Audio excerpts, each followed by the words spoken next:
So Chris, it's a 1-1 draw against Grantham Town this evening. First of all, just your reaction to the game. It was a game that I'm pleased to get something from the game, because obviously for a large part of it, we were trailing in the game.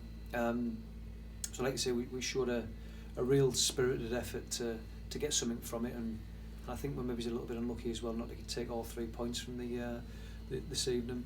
You mentioned about the first half, obviously going in the break 1-0 down.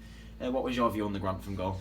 I think Shane won't mind me saying it's a goalkeeping error. It's something that he's put a name on, and the guys nipped in front of him and put the ball in the back of the net. It's a poor goal. We should be doing better. I thought the first half was okay. I thought we were probing, we were asking questions. We've had a couple of good chances that maybe we should have done better. So to be going in 1-0 down was a big disappointment. But we spoke about, there was a lot of encouraging signs there, and we just needed to maybe find a little bit of something extra. And I think we did that in the second 45. We really did, push the issue. We came close, but just couldn't get over the finish line to take all 3 points this evening. And do you feel that the second half, the performance seemed a lot more dominant from Whitby and putting a lot of pressure on that Grantham backline, which must have been pleasing for you? Yeah, absolutely. I think that's as much a sustained pressure that we've created for that period of time, over the course of the season.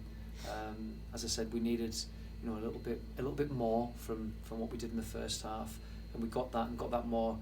I think, unfortunately, I've just said to the boys there, we've played the last 4 games without a recognised centre forward, and I think, unfortunately, it's caught up with us a little bit.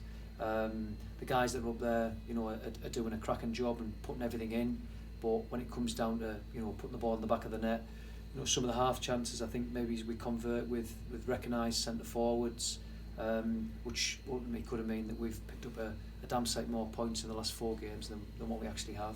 And of course, in the build-up to the game, there was a long injury list once again and players unavailable. So how difficult was it to pick your start 11 this evening? It was very easy because I only had 11 men. Sure. That's where we're at. We're bringing in the likes of Liam Cook from Thornaby, who's on dual registration, Adam Warlow, Bully's went on the bench, Macca's on the bench, Dicko on the bench. Like I say, the 11 picked itself. We've had to patch some of the 11 up as well to try and get them through 90 minutes. And we've managed to do that just about. But then, having said that, Edgy's obviously picked an injury up towards the back end of the game, and Shane struggled for the last third of the game with what looks to be a calf strain. And looking at both of those injuries, is there much more you know about them at the moment in terms of the length or the impact it could have on the squad? Well, hopefully it hasn't got too much of an impact. We'll be looking to try and get boys fit and available for Saturday. The games are thick and fast at the moment. But obviously we'll give it 24 hours, we'll get some assessments done and find out exactly where we're at with the injuries. And you mentioned about drafting the likes of Liam Cook in, of course, on dual registration with Thornaby, and as much as it was his debut at this level of football, he certainly looked like he was more than capable at this level. Yeah, absolutely. He wasn't overawed by the occasion. I thought he dealt with the ball very well. I thought he showed a clean set of heels at times. Like you say, he didn't shame himself by any stretch of the imagination. And just looking ahead to Saturday now, it's a trip to Radcliffe, and of course it's a side that Whitby haven't even played once yet this season. So in terms of your preparation, what are your thoughts going into it?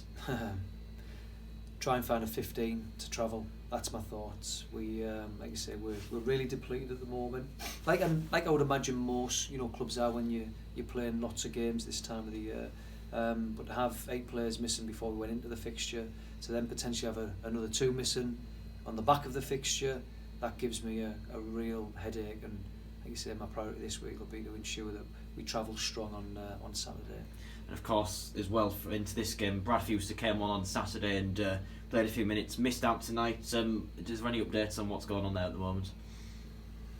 No, it's a bit of a frustrating one with Brad. Obviously, he's had a lengthy period on the sidelines. We thought we were getting him where he needed to be in terms of playing games week in, week out. Like with any type of lengthy injury, you tend to find that other injuries come on the back of it, and that seems to be the case at the moment. We've got just little strains going on, probably just trying to get his body customised to the rigours again, and like you say, possibly he's done a little bit too much too soon. But we'll keep an eye on him. We'll get him rehabilitated again, and hopefully get him back on the field in good time.